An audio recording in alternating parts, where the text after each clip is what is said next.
Hello there, hello.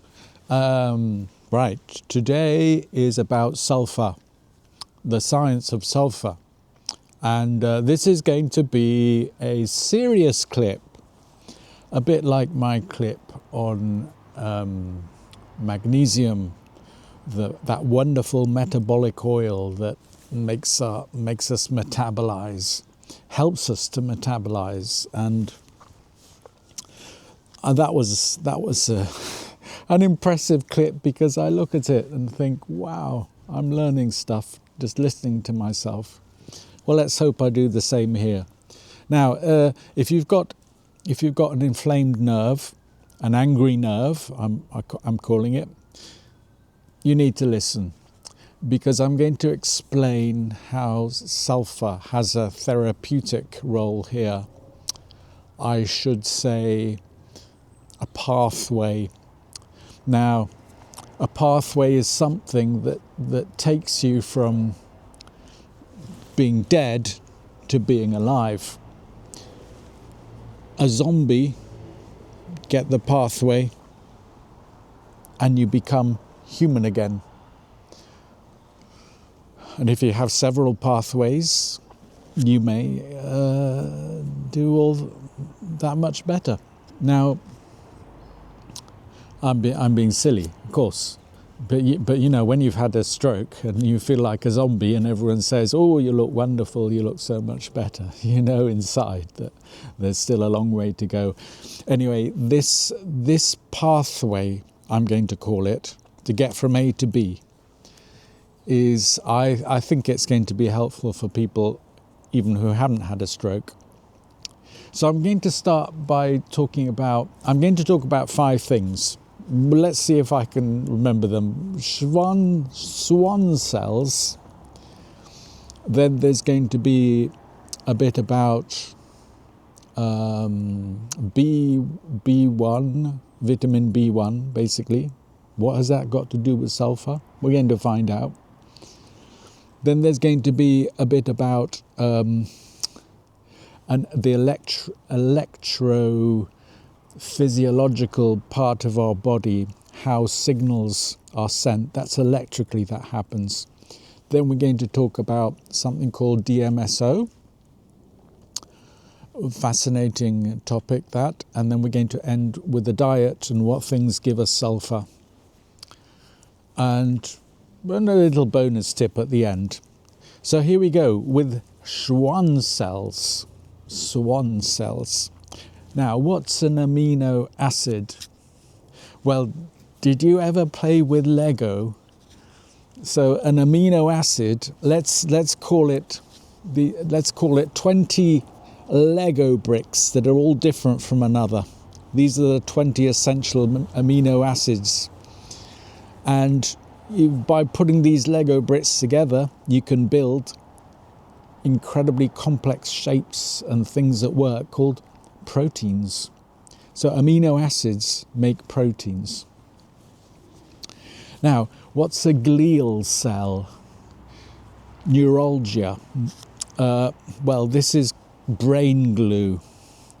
So I had a fried egg before. It's like the white in the egg. That's what our brains are like. They're all soft inside our skull. Jelly sort of thing. And glial cells are non-neuronal cells. They're in between the neurons. They insulate and provide all the right environment and all the right structure for the neurons to do well. So glial cells are in our brain, but Schwann cells are the glial cells of the peripheral areas. So in other words, our peripheral nervous system is what's in our foot, in your hand. So we have glial cells in your hand, in your foot, in your leg, around, and these are so full of neurons, and it's a bit like your brain extends all over your body. But that's what your nervous system does. Now, So we know what Schwann cells are, more or less. We have a working model here. And we use sulfur, which is delivered as an amino acid through methionine and cysteine from the bloodstream. Basically, I'm saying these two building blocks, these two amino acids, have sulfur in them. And that's how it will be delivered to make a few things, these Schwann cells. Now, these Schwann cells form an insulating layer around, it's called the myelin sheath, the myelination. Now, you need that because, you know, an electrical wire, you need insulating cable around it. Otherwise, the wires all touch and your nerves, no good. So that's the main thing that Schwann cells do. They form a myelin sheath that insulates nerves from lipid layers. That means fat layers. They give structural support. They regenerate. They help the nerves regenerate. So axons that are being guided thanks to the Schwann cells when they're reaching out to form connections and re-establish a healthy nervous system. So they're involved there, and they produce antioxidants like glutathione to protective device to protect the axons, the nerves, from oxidative damage when there's high activity. So Schwann cells need sulfur, and these lovely swans are repairing our nerves. I just want you to know that sulfur, they need sulfur basically. Now, so what I'm saying is it's all coming from experience and a pathway that I have learnt over time, developed, trial and error, lots and lots of research. I've read 120 books on health and medicine and well-being and blah, blah, blah. So it's taken time, but I've lived through this because I have a bunch of nerves that are misbehaving a little bit, and they go they're big problems that I go through. So what are Epsom salts? Well, thanks to John Wilkes, who was I was visiting him at the time, and he said, maybe dip your hand in Epsom salts. Well, I discovered they were wonderful for my foot. Epsom salts, you put them, I mean, the bucket's right underneath me now, but I haven't got my foot in the bucket because it's going to be a bit cold. Anyway, these Epsom salts, which are magnesium sulphate. Now, this is very important. We know I'm a fan of magnesium. We all absolutely adore magnesium, okay? But it's the sulfur which is doing something here. Anyway, so John suggested try Epsom salts, and I very quickly took to it because it modulated my nerve pain in my foot. It immediately calmed it down. Well, immediately. It might have taken a few hours, then I noticed, then I used it a bit more. It was a process of building confidence in it. But what's happening with these Epsom salts? Well, you dissolve them in water, you dip your foot in, and free sulfate ions, that's SO₄², a dipole there, they are charged and they change. Now, I've done a recent clip about voltage-gated ion channels. Now, it's a horribly complicated word, I know, but I'm going to explain it. So nerve pain is driven by very excited, hyper-excitable nerve fibers. They're always switched on, right? This hyper-excitability is frequently due to malfunctioning voltage-gated sodium and calcium channels in the nerve membrane. So what happens is they fire because the electrical voltage is high enough. You want it to be low, so the membrane potentials are shut off. When human voltage is low, that's good. When it rises above minus 55 millivolts, boom, the nerves start firing, boom, boom, boom. And after a stroke, for example, it's much harder to shut things off than it is to switch them on. I mean, a certain amount of noise in the signals usually gets filtered out your spine. Well, after a stroke, it may not, and you may find that your nerves are switched on and glutamate receptors are activated, and what you need to do is put the brake on with what are called GABA receptors. So GABA inhibits, glutamate fires the nerves. So what we think is happening, we're pretty sure, the sulfate ions are influencing the electric charge, the surface potential at the nerve membrane. So the resting membrane potential is being modulated, and by altering the ionic milieu, sulfate ions subtly shift the activation threshold. So they don't activate too easily, because that's the problem. And that makes it harder for them to open and fire off inappropriate pain signals. That's what we want. We want to control things. We need to cool them down. We need to give it negative voltage so they can be switched off. Otherwise, blah.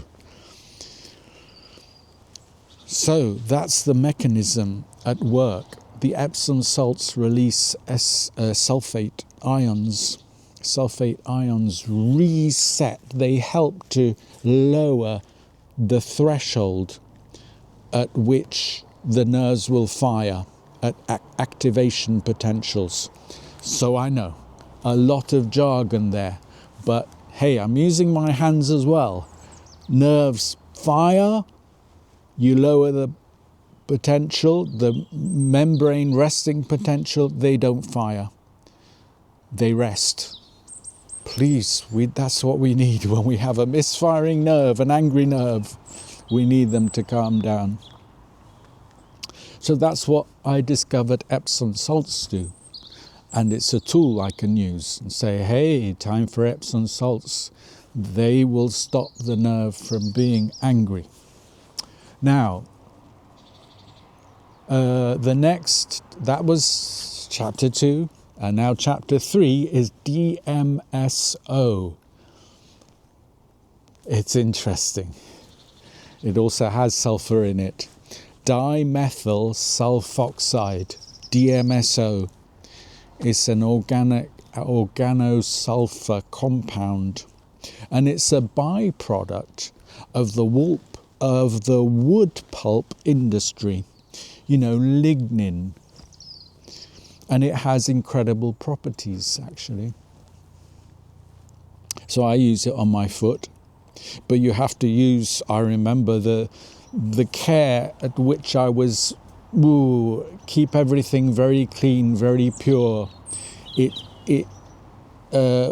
transports things right through your skin membrane, through your skin, and carries things with it. So be careful to keep everything very, very clean. It's soluble in water, DMSO, and alcohol. That's weird, isn't it?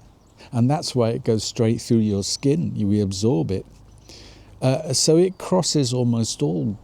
It binds with, it's soluble in almost everything and crosses a skin barrier. So it's even used as a vehicle to help transport things with it. So if you watch my channel, you might realize that I like to talk about electron donors. Yes, DMSO is a strong electron donor. When something's an electron donor, Bing! It's good. It's a good thing. Now, redox activity. I have done a clip on redox with some cartoons. But reduction oxidation. When you have redox activity, the sulfur in DMSO can change its oxidation state, making it a redox active molecule. Now, DMSO can be reduced to dimethyl sulfide. And by reducing it, you have to look at the redox clip perhaps, this reduction can scavenge damaging hydroxyl radicals. These are free radicals. They're no good. They're up to no good. These are damaging inflammatory free radicals produced in injured tissue. And so the DMSO acts as an antioxidant. Okay, that's what we call it. It cleans up damaging free radicals. Reducing this radical directly calms down inflammation around the nerve. So I have used it on my foot a few times. Did it modulate the pain? Yes. I used 50% DMSO medical grade. I think it was off Amazon, but it was imported from another country, because when we import things, the regulations change. You're allowed to use... Anyway, that's a technicality. I used 50% DMSO and 50% water, and I think I started off with 25%. But anyway, DMSO is a remarkable substance that you must look into and see if it helps you. Sulfur is in DMSO. Now, number 4, I was thinking, what are the things I do for my nerve? Yes, I dip it in the bucket of Epsom water. Yes, I do my earthing. Yes, I do lots of things that help it. And I take B1, vitamin B1. Actually, I take bentophyamine, which is a sort of vitamin B1 that's soluble in fat. It's actually synthetic, but so there's a reason for that. So it's more bioavailable, so we absorb it more. So, but I don't mind if you use B1 or bentophyamine. It's up to you. Now, I thought, let's tell everybody what I do with B1. I take some bentophyamine, and it's exceptionally well suited for an angry nerve. This will really help an angry nerve. This is its main purpose. We're going to find out there's sulfur in here, you know, which was a bit of a coincidence, because I know B1 helps me, and then I found out it's got sulfur in it. Well, what happens? It boosts a level of enzyme called transcatallose inside the cells. This is an enzyme that acts like a traffic cop, saying, excess glucose, you go away from these pathways and go into these harmless ones. So it reduces the production of compounds that inflame and damage the nerve. Anyway, the sulfur is an integral part of the B1 molecule. It's actually not coincidence that I knew B1 helped me. And then more recently, I've learned that there's another thing that helps B1. Sort of, we can say it works synergistically with B1, and that's alpha lipoic acid, ALA. I'm not going to go into it, but I take alpha lipoic acid with my B1 as they work synergistically together.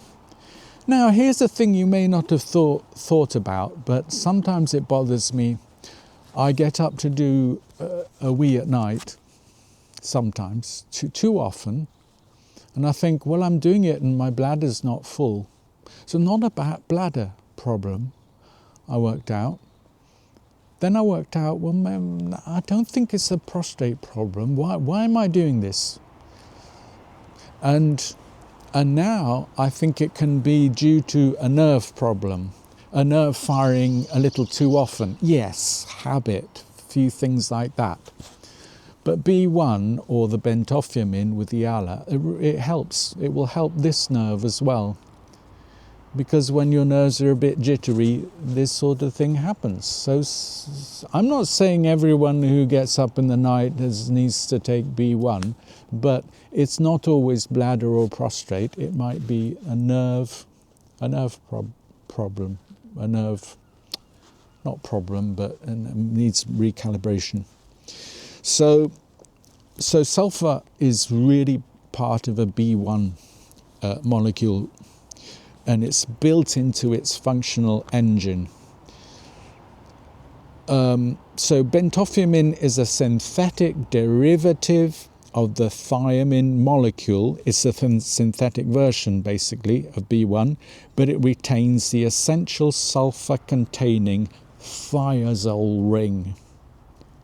And now this is a special ring in biology. Without this sulfur-nitrogen ring, the core metabolic network that defines humans, animals, microbes would be chemically impossible. It is a fundamental piece of the metabolic infrastructure upon which the complexity of life is built. So it's at the heart of the complexity, of our complexity. That's how deep I had to go to get some answers about why these things were helping me. So now you know I talk an electron donor. I like to say that this is an electron pair donor, B1. So that's interesting. Now, part 5. What are we on? We're talking about the diet now. How do you get sulfur from your diet? Well, you must get something called methionine. Now I'll put the formula up for methionine. And what is methionine? We must get it from our diet. It's an essential amino acid, one of those Legos, essential one, 20 of those different shapes. And that would be the primary sulfur donor for the human body. Now we need that to make our Schwann cells, okay? If you remember, we've got to get it internally from our bloodstream and convert these things inside us. We can't just eat a piece of sulfur. For that, if you want the Epsom salts, they soak up in, and the ions in that can affect the electrical firing of the nerve and calm it down. Now, here's what animal proteins. Eggs, especially egg whites, have methionine. Fish, tuna, salmon, cod, poultry, chicken and turkey, red meat, beef, pork, lamb, dairy products, cheese, yogurt, milk. And here are some plant proteins with it: Brazil nuts, soybeans and tofu, beans, kidney, black, pinto, lentils, whole grains, quinoa, is that how you pronounce it? Oats, sources with high cysteine. Now cysteine is made from methionine. I'm going to explain that. Whey, W-H-E-Y, protein is exceptional in it. Sunflower seeds, oats, broccoli. Broccoli because it contains precursors of cysteine. Another sulfate source, drinking water and mineral salts, mineral supplements, sulfur-rich phytochemicals, that means plant sources. The allium family, garlic, onions, leeks, shallots, chives. The brassica family, do you know brassica? Broccoli, cauliflower, Brussels sprouts, cabbage, kale, bok choy, pak choy. Now, there's MSM, methyl sulfonimethane. I can hardly say it. That's a significant pro-antioxidant. Now that could be another clip all in itself, because I have a friend who's a huge fan of MSM. It's big. And there's a lot of stories behind MSM. And taurine. Taurine is made from sulfur-containing amino acids, methionine and cysteine. Cysteine is made from methionine. The metabolic pathway, how methionine becomes cysteine.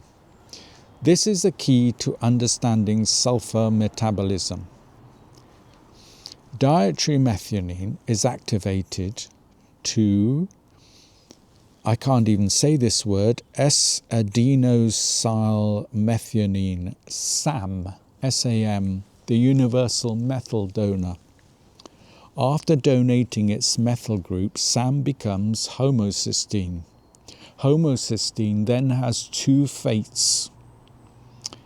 Remethylation back to methionine, which requires folate and B12, and transsulfuration.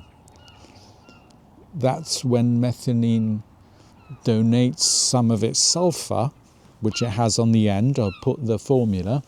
It donates its sulfur to make cysteine, and that requires, as a cofactor, vitamin B6. Now, cysteine is then used to make proteins, glutathione, which is an antioxidant, a really master antioxidant, taurine, inorganic sulfate. Therefore, the ultimate dietary bottleneck for sulfur amino acids is often methionine. That's where we get our sulfur from, basically. And the B vitamins that process it. We need B6, B12, folate. And some people have a slight problem. They don't have the gene missing, the MTHFR variant, a variant of a reduced function of this gene. So that's an important internal pathway for our body to manufacture and deal with methionine to supply sulfur for the nerves. Otherwise, the nerves, the Schwann cells, they're not going to be happy. They won't have the raw materials to do their job, which is basically the glial, the brain glue of the neuropathic, the neural, the peripheral neuropathic sort of areas that are bothering you. They need the brain glue. They need the support that gives to reconstruct, to provide the insulation around the wire. So I've said what can happen if you get the sulfur from your diet, which is through methionine. And what can happen if you stick your foot in a bucket of Epsom salts, how the sulfur can influence and calm down the thresholds and the electrical activity, let's say. And it they repolarize the electrical activity. So if you depolarize the electrical activity, everything everything starts firing. There's total chaos, but we need to repolarize it, lower the resting membrane potential so they don't fire off at random and just creating noise and disturbance. Now, so I haven't talked about MSM, for example, that much. I might in another clip, because there are many pathways that I use, and I don't use one. For instance, today I had the nerve pain. It comes every 3 days. But guess what? I started the day off and I combined things with other therapies. So I started off with my earthing. I did some exercise. That means I went for a walk. And what does the walking do? How does this other pathway help the sulfur pathway? Yeah, because I stuck my foot in the bucket as well. Well, if you walk, it activates dopamine. That's a neurotransmitter, can be a hormone, dopamine.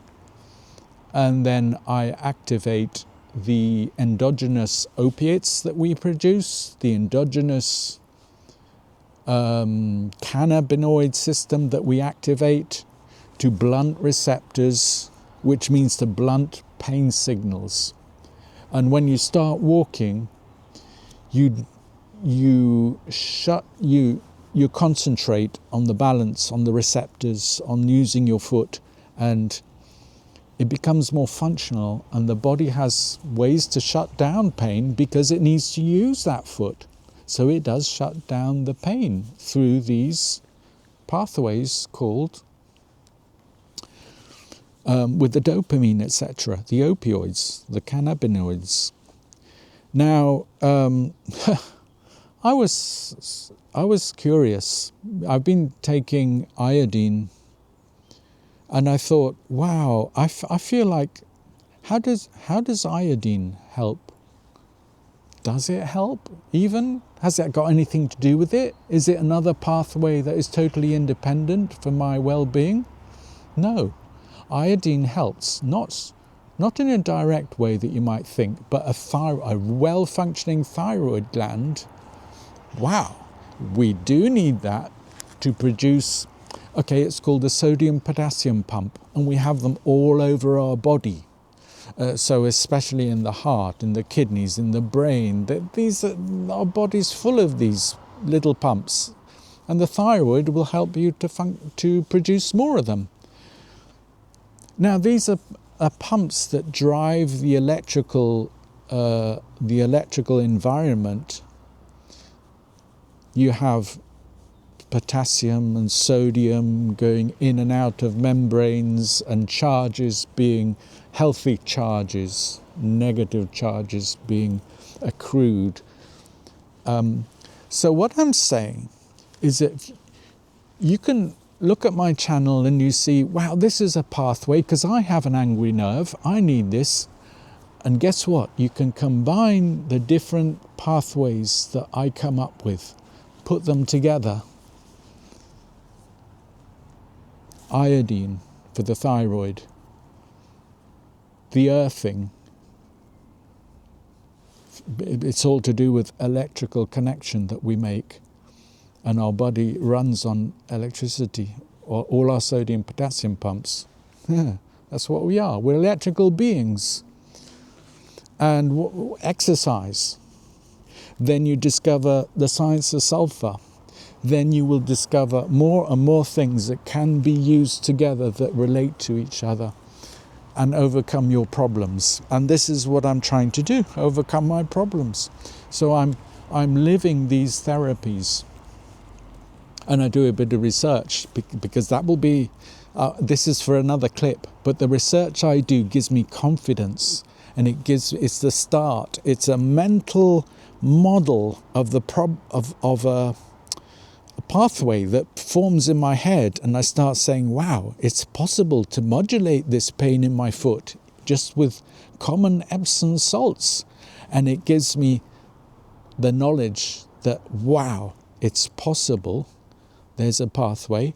Now if I can build on that hands-on, start doing things, combine therapies, then I can put my heart into it and start enjoying it. It gives me a huge amount of hope, huge amount.